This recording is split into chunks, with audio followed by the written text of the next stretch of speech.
So let's start our first chapter of Indian economy, that is Indian economy on the eve of independence.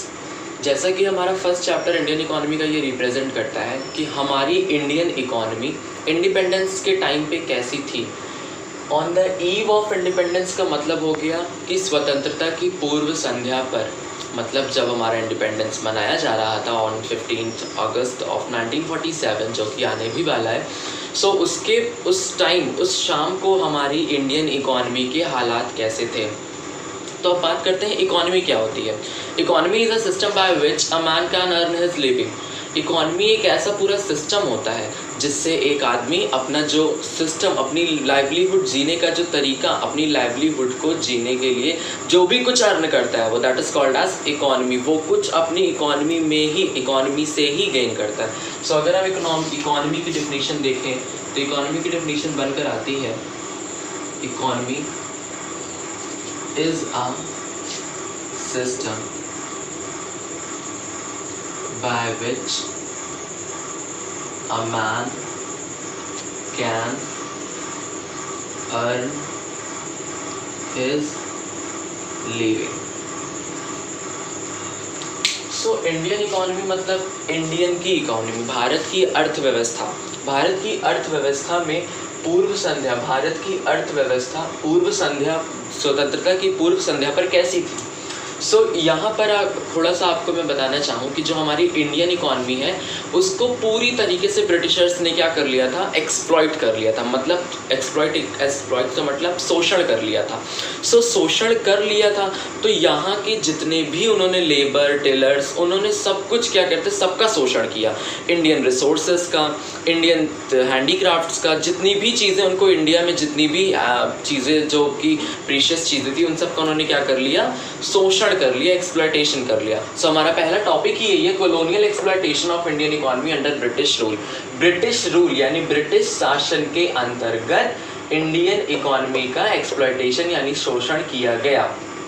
Colonial मतलब होता है, colonial word इसलिए use किया जाता है जब कोई देश किसी दूसरे देश पर अपनी राजशाही करता है, अपना रूल चलाता है, that is called as colonial.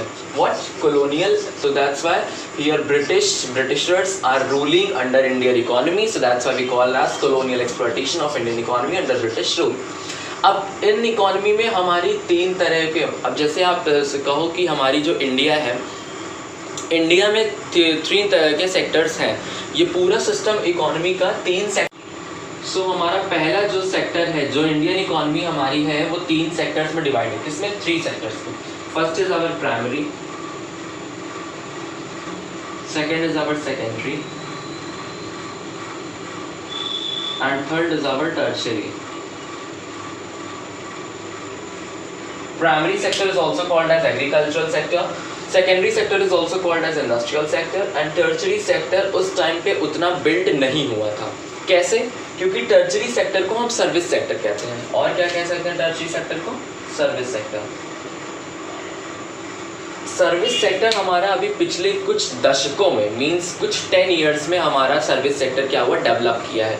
वरना हमारी Indian economy is all based on in these 2 sectors, that is primary and secondary. So यहाँ पर भी एग्रीकल्चर और इंडस्ट्रियल सेक्टर का बहुत अच्छे से ब्रिटिश गवर्नमेंट ने क्या किया, एक्सप्लॉयटेशन किया। अब बात करते हैं एग्रीकल्चरल सेक्टर की। एग्रीकल्चरल सेक्टर में उन्होंने क्या किया, उन्होंने जमींदार्स बना दिए। क्या बना दिए? जमींदार्स बना दिए। सो जमींदार्स को बनाने के बाद, zamindar is also called in English as landlords, जिनकी ज़मीनें होती हैं ज़्यादा। सो जमींदार्स को जब उन्होंने बना दिया, एक लीडर बना दिया, उनसे वो क्या करते थे, जमींदार से कह देते थे कि आप टेलर्स से, पीजेंट से क्या करिए, कुछ अमाउंट ऑफ टैक्स, कुछ अमाउंट ऑफ रुपीज़ उनसे ले लीजिए और वो क्या कहते हैं, आप ब्रिटिश गवर्नमेंट को एज अ टैक्स के रूप में पे करेंगे। सो जमींदार्स जो होते थे, zamindars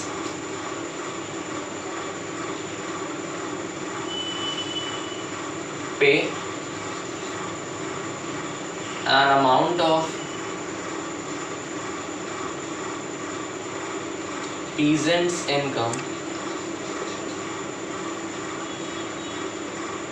to Britishers.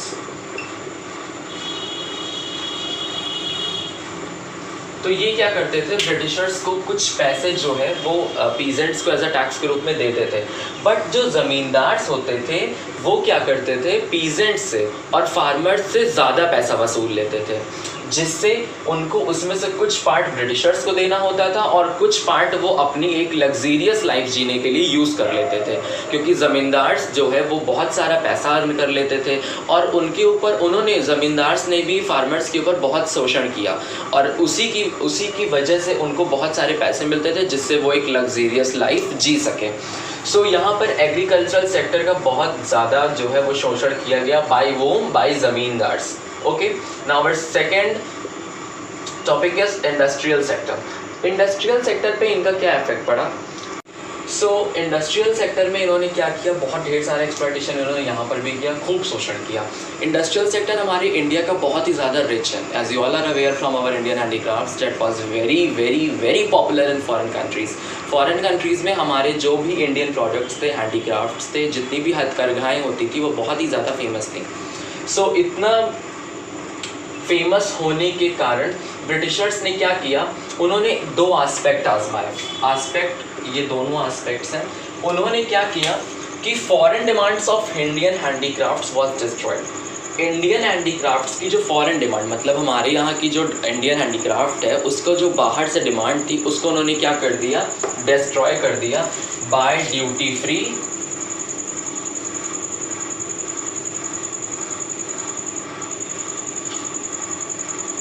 Of heaviness.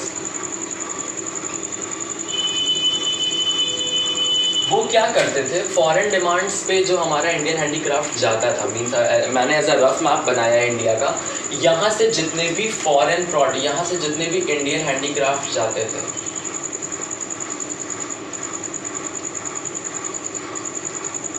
जितने भी इंडियन हैंडीक्राफ्ट्स यहाँ से जाते थे ब्रिटिशर्स इंग्लैंड में, उन सब पे क्या कर दिया, एक एक्सपोर्ट लगा दिया, ड्यूटी हाई ड्यूटी एक्सपोर्ट, मतलब बहुत ज़्यादा इन्होंने क्या लगा दिया, एक्सपोर्ट ड्यूटी लगा दी।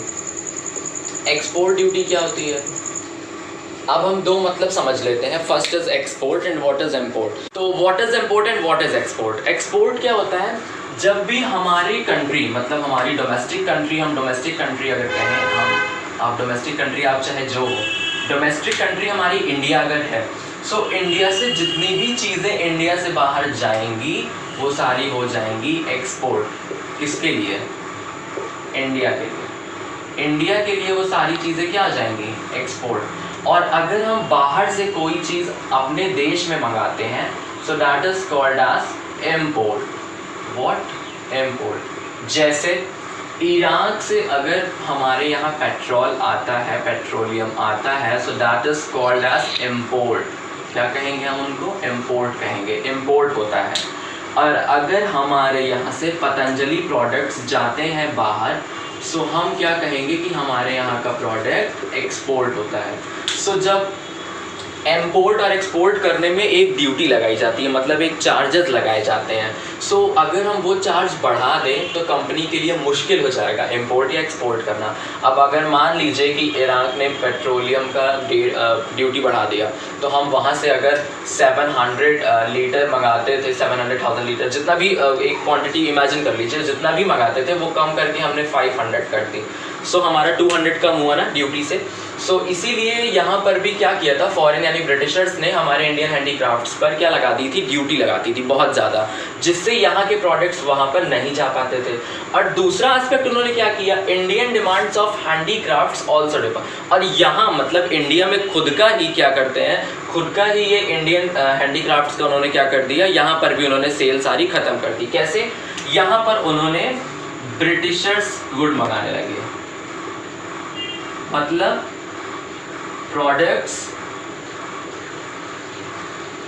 the products of east India company, मतलब ईस्ट इंडिया कंपनी से सारे प्रोडक्ट इंडिया में आते थे, मतलब बनते थे, वो बहुत सस्ते मिलते थे।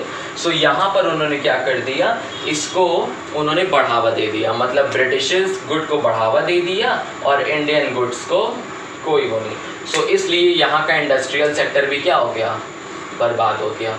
और एग्रीकल्चर सेक्टर से इन्होंने पहले एक्सप्लॉइट कर लिया था। अब हम बात करते हैं इंटरनेशनल ट्रेड। बात करते हैं आगे चल के इंटरनेशनल ट्रेड की। सो इंटरनेशनल ट्रेड क्या होता है? अगर हम ट्रेड की बात करें, ट्रेड क्या होता है? सो ट्रेड का मतलब होता है buying and selling of goods is called trade. तो गुड्स को क्या करना? बाइंग यानी खरीदना और सेल यानी बेचना। गुड्स का खरीदना बेचना ही ट्रेड कहलाता है। तो अगर हम बात करें इंटरनेशनल ट्रेड की, सो जब इंटरनेशनल ट्रेड हो गया जब किसी एक कंट्री से दूसरी कंट्री, मान लीजिए यहाँ पर म्यांमार है, म्यांमार ना लेकर बांग्लादेश कर लेते हैं। चलिए,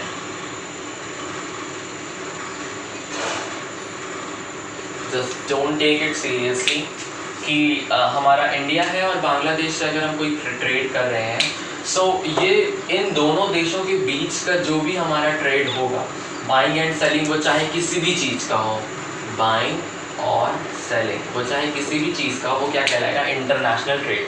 सो ब्रिटिशर्स ने इंटरनेशनल ट्रेड का भी खूब कॉलोनियल मतलब खूब ज़्यादा शोषण किया, एक्सप्लॉयटेशन किया। कैसे? इन्होंने duty free import of British material, import का मतलब मैंने बताया ना, जब कोई चीज़ें आती हैं तो इन्होंने ब्रिटिशर्स लैंड का मतलब हो गया सीधा सा इंग्लैंड। इन्होंने क्या कर दिया? ड्यूटी फ्री इंपोर्ट, ब्रिटिशर्स के जो गुड आते थे इंडिया में उसको इन्होंने इंपोर्ट क्या कर दिया? फ्री कर दिया। यहाँ पर इंपोर्ट ड्यूटी वो नहीं लेते थे, इंपोर्ट ड्यूटी नहीं लेते थे, इन्होंने फ्री कर दिया, इन्होंने फ्री कर दिया। सो यहाँ पर ब्रिटिशर्स के गुड आराम से आ जाते थे और वो सस्ते भी मिलते थे इंडियन मार्केट में। इंडियन मार्केट में वो गुड सस्ते मिलते थे। लेकिन उन्होंने दूसरा एस्पेक्ट क्या लिया? Duty free export of Indian raw material to Britain. और यहाँ इंडिया का जितना भी रॉ मटेरियल आप समझते हैं, कच्चा माल जिससे हमारा कोई भी प्रोडक्ट बनता है, जैसे क्लोथ्स का रॉ मटेरियल हो गया कॉटन।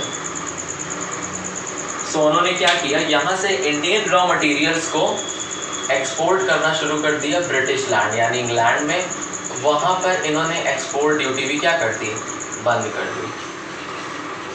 यहाँ पर वहाँ से सामान आने का पैसा नहीं लगता था, यहाँ से सामान जाने का पैसा नहीं लगता था। तो इस तरह से ब्रिटिशर्स ने इंडियन मार्केट पे अपने गुड्स का कब्जा कर लिया। सो ये रहा आपका first chapter and first topic, that is colonial exploitation of Indian economy under British rule. मिलते हैं अगले टॉपिक में जिसमें हम पढ़ाएंगे आपको features of an Indian economy. Thank you.